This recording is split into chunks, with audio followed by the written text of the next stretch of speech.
karena Pak Anies bilang tolong saya dibayar duluan lah, kan itu sudah DBH tahun 2019. DKI itu belanja pegawainya tinggi, hampir 25 triliun. Anies Baswedan udah memberikan bantuan kepada seluruh warga DKI, tidak salah, bohong sekali. Apa sih perasaannya Agim begitu tahu dibohongin sama Anies Baswedan? Kekeruhan itu sumbernya di istana. Jadi selama istana tidak punya kemampuan untuk menerangkan secara logis apa yang sedang terjadi, datanya mana, di mana gagalnya, mengapa sampai sekarang kebijakannya compang-camping, jangan sekali-sekali membuli kepala daerah, akan diketawain orang. Kalau saya Anies, saya akan bilang begini, kalian 3 menteri, nggak usah gerecokin gue, yang penting kalian nemenin presiden yang lagi berupaya berdamai dengan corona, begitu aja.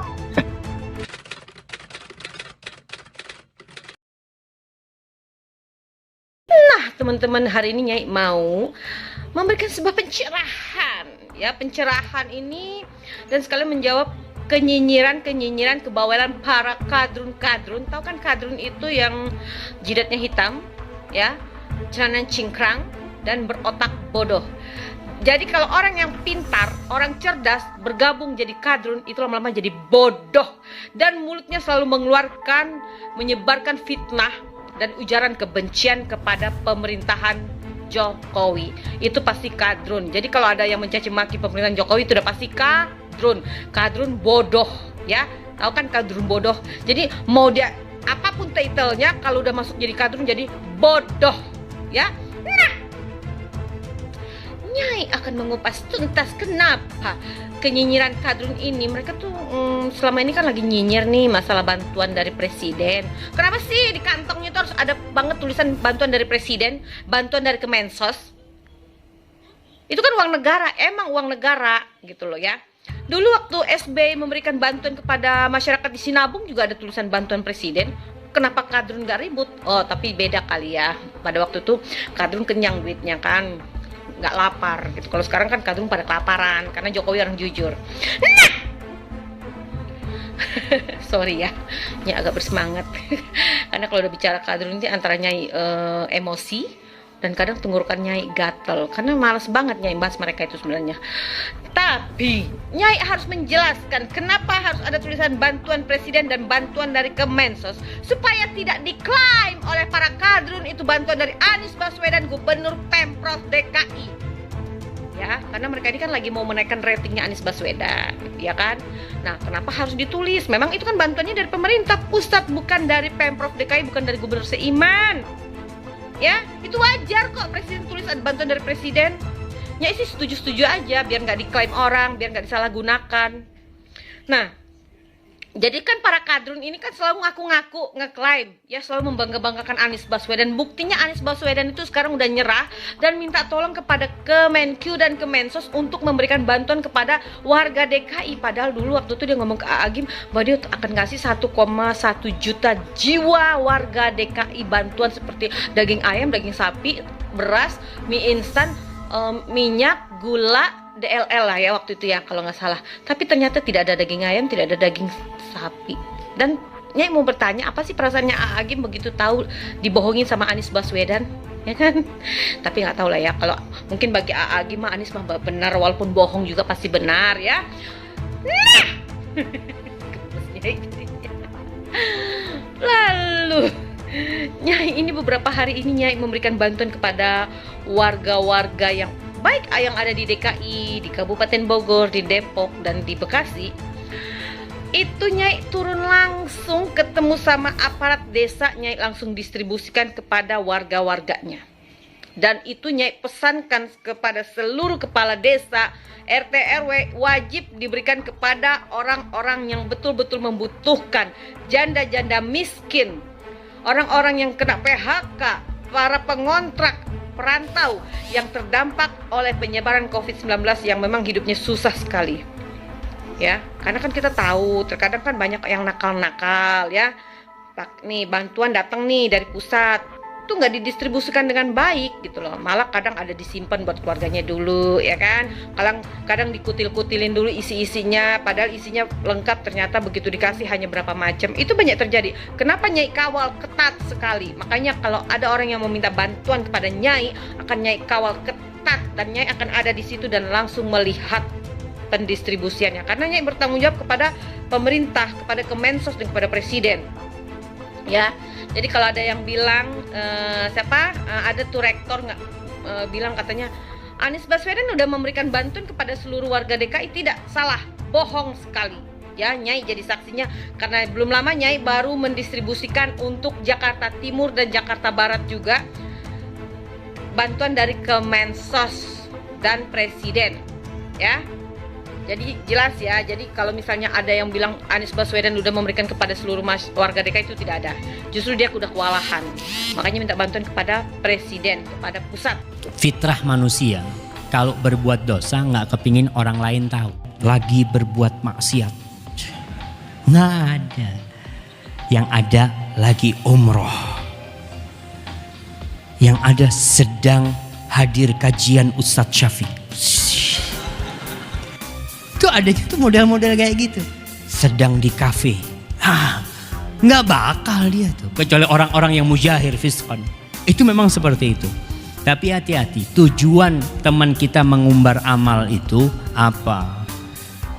Karena Allah Jalla Jalaluhu mengatakan in tubdus sadaqati fa ni'imma hiya wa in tukhfuha wa tu'tuha al-fuqara fa huwa khairul lakum. In tubdus sadaqat. Kalau kalian sedekah terang-terangan. Kalau kalian sedekah terang-terang itu baik. Asalkan niatnya ikhlas lillahi ta'ala. Wa in tukhfuha, tapi kalau kalian sedekah sembunyi-sembunyi, nggak ada orang lain yang tahu, itu lebih baik. Kalian kasih kepada fakir miskin tanpa ada orang lain tahu, itu lebih baik. Karena ketika kita itu mengumbar amal soleh kita membuka pintu buat setan. Kita buka pintu untuk riya. Tapi kalau kita sembunyikan, setan mau ngerusak dari mana? Nggak bisa. Kadang-kadang ada orang sedekah duitnya habis. Ente duitnya kok habis? Naam. Kenapa ya habis duit anaknya? Begitulah orang yang soleh. Gubernur DKI Jakarta Anies Baswedan mengaku tidak tahu letak kesalahannya dalam menyalurkan bantuan sosial atau bansos bagi warga terdampak virus corona di DKI Jakarta. Menurutnya, pemberian bansos bagi warga Jakarta tidak ada permasalahan karena sudah sesuai perhitungan.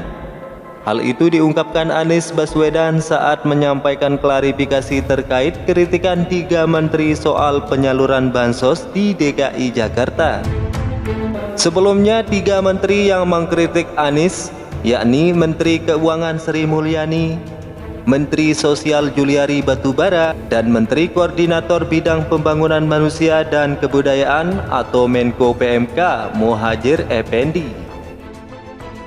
Nah, hari ini berbagai daerah mengalami PAD-nya turun. Gitu. Makanya Pak Anies bilang tolong saya dibayar duluan lah, kan itu sudah DBH tahun 2019. Tekniknya memang kita harusnya nunggu dulu dari audit BPK. Namun karena sekarang urgent, maka kami memutuskan oke, kita akan bayarlah 50% sambil nunggu saja, nanti begitu audit BPK bilang bahwa iya memang angkanya sekian, kita bayar. Ini untuk yang 2019. Kemarin saya mendengar Ketua BPK mengatakan oh itu domainnya pemerintah. Betul. Untuk yang 2020 kami domainnya pemerintah, makanya kami akan membayar lebih cepat juga. Itu ya. Namun saya juga akan menyampaikan kepada seluruh kepala daerah. Ini tidak hanya untuk Pak Anies. APBD di daerah ini masih banyak yang belum dilakukan perubahan. Jadi kalau kita lihat seperti tempatnya DKI gitu ya. DKI itu belanja pegawainya tinggi. Hampir 25 triliun. Belanja barangnya 24 triliun. Saya tahu mereka bisa melakukan realokasi tadi, refocusing. Sambil kita akan mempercepat pembayaran DBH. Jadi kalau CNBC menyampaikan tolong Bu Sri Mulyani, Pak Anies sudah minta DBH kok belum dibayar terus, jawaban saya panjang sekali tadi Bu Lydia ya, tolong ditulis yang lengkap supaya jangan jadi TikTok. Orang di atas angin dibully itu dia makin berkibar tuh. Kenapa? Karena akhirnya urusannya kan soal bansos. Padahal kalau mau membuli Anies, saya kasih tips pada mereka yang mau membuli Anies, persoalkan fasilitas rapid test yang dilakukan Anies supaya datanya lebih terukur. Jadi jangan persoalkan soal bansos. Kan kalau kita mau bilang DKI bikin proyeksi Juni bisa mulai menurun, itu artinya Anies melakukan rapid test atau segala macam metode akademis untuk mengetahui lokasi persembunyian COVID di Jakarta. Kemarin misalnya saya baca Kebon Kacang, satu distrik di Kebon Kacang itu positif. Kan itu mesti langsung dinyatakan bahwa di dalam epicentrum Jakarta ada super epicentrum, yaitu Kebon Kacang. Nah kalau itu orang akan debat saintifiknya tuh. Tapi kalau soal bansos, ya Anies bisa lenggang kangkung. Dia tetap anggap bahwa ya kalau saya mau turunin juga bisa tuh, wong saya punya tuh 80-90 triliun APBN. Jadi akhirnya orang baca ini kecemburuan aja sebetulnya. Jadi mau menekan Anies hanya karena iri hati, bukan karena hatinya lega.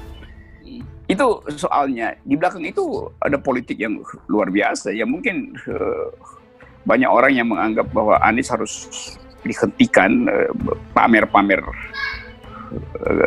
suksesnya di Jakarta dengan menurunkan sekaligus 3 perwira. Oh ya, termasuk Mensos ya? 3 pejabat. Tapi itu nggak akan efektif karena seluruh Indonesia mencontoh Anies. Jadi ajaib bahwa publik itu menganggap Anies sukses dan cara Anies menerangkan keadaan di televisi itu memberi rasa percaya diri pada orang bahwa dia mampu untuk lakukan itu. Bupati-bupati juga dari awal tahu bahwa Anies yang benar karena Anies sudah minta dari awal diskresi untuk melakukan ini semua itu. Tapi nggak dikasih kan. Jadi Anies juga punya alasan. Dari awal gue udah kasih tahu gue mampu. Ini duit gue segini, kasih gue diskresi, gue mau lockdown, ini yang gue akan atasi. Jadi Anies punya record di belakang untuk mengatakan, kalian membuli saya.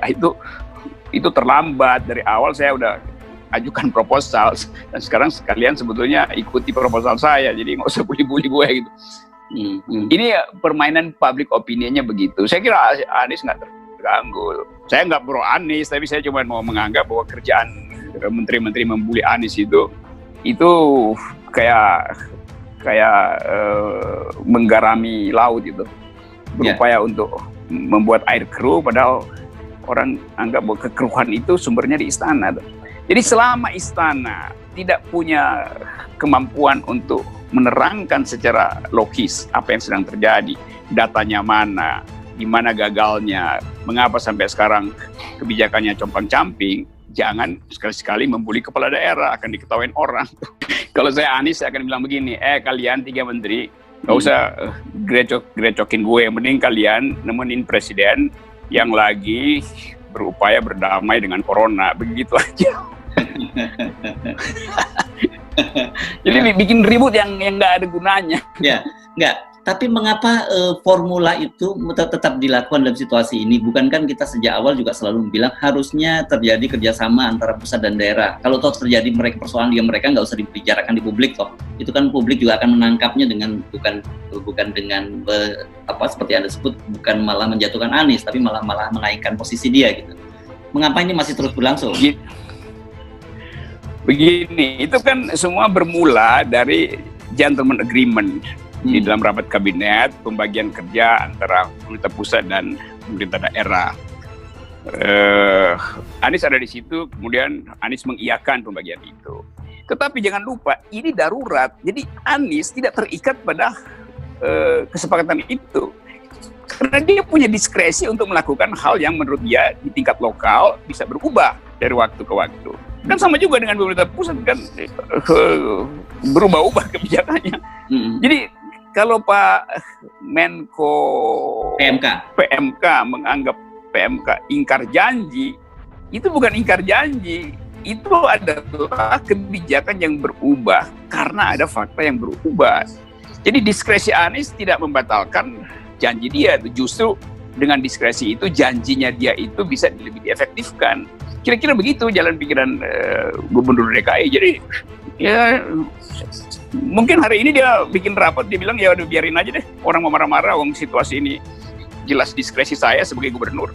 Jadi apa yang mau ditagih dari kesepakatan pembagian kerja, kalau gubernur tetap punya diskresi sebagai pemimpin lokal untuk menghasilkan kebijakan yang paling efektif dan efisien. Kan itu soalnya kan. Jadi itu sama saja dengan bupati yang lain yang mengambil kebijakan diskresi itu yang memang nggak bersepakat dengan si gubernur, nggak bersepakat dengan menteri sosial, ngambil diskresi. Nah karena Anies adalah tokoh yang makin lama makin berkibar, tidak lagi bisa diatasi oleh public relation istana, juru bicara segala macam, maka diturunkanlah jagoan-jagoan itu, dan itu sayang, energinya habis karena satu waktu nanti habis stoknya istana tuh, disuruh ngepung Anies tuh, padahal COVID-nya disuruh pindah oleh Pak Jokowi dari Jakarta pergi ke daerah-daerah tuh melalui mudik segala macam. Jadi ketidakjelasan itu yang menyebabkan ya orang anggap ngapain berkelahi dalam soal bansos, sementara urusan di daerah dalam hal yang sama juga mengalami ineffectiveness. Kalau sekarang misalnya pemerintah ngomong mulai terbuka dalam kondisinya pemerintah seperti apa, kemudian ngajak bicara rakyat juga secara terbuka dan sebagainya, sudah terlambat atau masih mungkin bisa dilakukan oleh pemerintah? Sudah terlambat, sudah sangat terlambat. Lambat ya? Karena pembangkangan udah jalan, publik membangkang, aparat membangkang, lama-lama nanti Satpol juga capek akhirnya, karena mesti bubarin tukang ojek, dan tukang ojek punya argumentasi, bubarin supir taksi segala macam, mereka punya argumentasi itu. Jadi keadaan yang dulu 2 bulan lalu kita prediksi akhirnya mulai terjadi. Jadi bisa sebetulnya kalau ada figur lain yang ambil alih keadaan ini, atau misalnya Pak Doni diberi kemampuan yang lebih Doni Satgas ya, bukan Doni yang lain ya. Kan ada Doni yang bermutu lah. Kalau dia dapat kemampuan yang lebih besar sehingga dia bisa terangkan ulang pada pejabat di daerah, lalu pejabat di daerah kasih kepercayaan baru pada pemerintah pusat, tapi bukan pada kabinet. Jadi orang ingin COVID ini ditangani lagi di luar kabinet, kira-kira gampangnya begitu. Karena orang udah mumet dan muak lihat kelakuan menteri-menteri di kabinet yang sama sekali